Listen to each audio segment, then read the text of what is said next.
So, Mobile World Congress 2026 just wrapped up, and let me tell you, it wasn't just another year of tiny, incremental updates. No, this year felt different. It felt like a real turning point, a sign that the predictable and, let's be honest, kind of boring smartphone era might finally be over. I mean, think about it. For the last few years, what's a new phone really been? A slightly speedier chip? A camera that's a little bit better when the lights are low? You know that feeling, right? You unbox a brand new device and you realize it's pretty much the same thing you already had. That's just been the reality for a while now. Yeah, that thrill of genuine, mind-blowing innovation, it felt like it was gone. But based on what we just saw at MWC, that whole idea just got completely shattered. A few companies decided to just stop playing it safe, and instead, they took some massive and really fascinating risks. Okay, so let's dive right in with what was maybe the wildest concept of the entire show.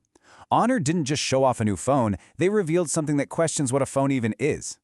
So, this is the Honor Magic AI robot. And it's not your typical glass slab, that's for sure. Honor's big idea here is that your device shouldn't just be a tool that waits for your commands, but a proactive companion that actually works with you. So, how does it pull this off? Well, it's all about this advanced neural engine. Think of it like a dedicated brain for your device, designed to learn your habits. It doesn't just react, it anticipates. So, picture this. It notices you're running low on milk and just adds it to your shopping list, or it whips up a playlist for your morning run before you even think to ask. It can even keep an eye on your health vitals in real time. This is a massive leap forward. And you know, Honor's CEO, George Zhao, he put it perfectly. The goal isn't just about making a smarter device. It's about building a genuine companion that makes your life better. It's not just a tool anymore, it's an active partner.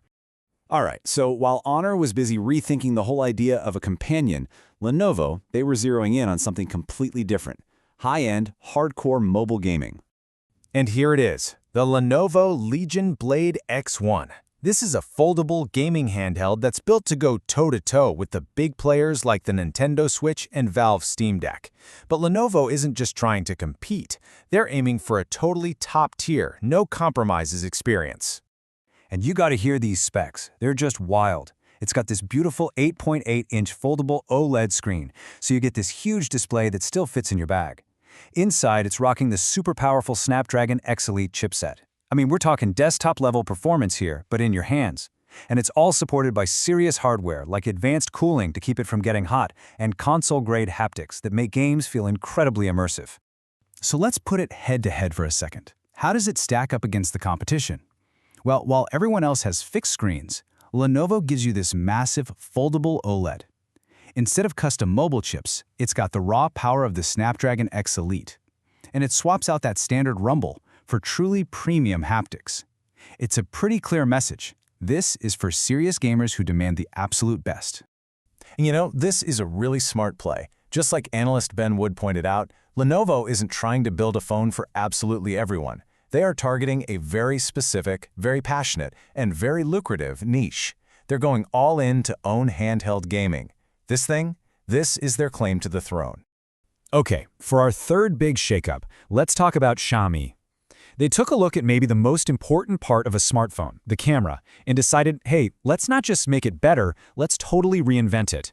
So, say hello to the Xiaomi 15 Ultra. And yep, the first thing you're going to notice is that huge camera module on the back. Co-engineered with the legendary camera maker Leica, by the way. This phone's whole reason for being is built around one single ambitious goal: professional-level photography. And the tech they packed in here is just staggering. We are talking a 200-megapixel main sensor. The sensor itself is a massive 1-inch type, which is enormous for a phone, and it lets in so much more light, which means way better photos, especially in the dark. But honestly, the real game changer here is the physical variable aperture. That gives you the kind of creative control over your shots that you'd normally only get on a big, bulky DSLR. And Xiaomi's imaging director, Li Yun, he said it best. This isn't just about taking nice pictures for social media. The whole point is to put a legit professional tool right in your pocket. It's for the person who cares about photography more than anything else. So, okay, we've seen an AI companion, a console killer, and a pocket DSLR. These aren't just three cool new toys. What we're seeing here is a sign of a really fundamental shift in the entire smartphone market. So what's the big picture here? What does this all actually mean for us, for that device we carry around literally everywhere? It means the whole game is changing. It's moving away from making one phone that's just pretty good at everything to making incredible devices that are the absolute best at one specific thing. And really, this is the #1 thing to take away from all this. It feels like the era of the one-size-fits-all smartphone is pretty much over. And in its place, we're seeing the beginning of hyper-specialization. A future where your phone is perfectly built for whatever it is you're most passionate about. So these are the new paths we're seeing carved out. First, you've got AI companionship, with phones like Honors that are actually trying to help you out. Second, there's niche domination, where companies like Lenovo build the ultimate machine for a dedicated audience. And third, you have the creative powerhouses, like what Xiaomi is doing for people who need professional tools wherever they go. So yeah, it really looks like the boring slab is finally on its way out. The market is splitting into all these exciting, specialized new directions, and that leaves us with a really cool question to think about. As phones stop trying to be everything to everyone, what do you want your phone to become?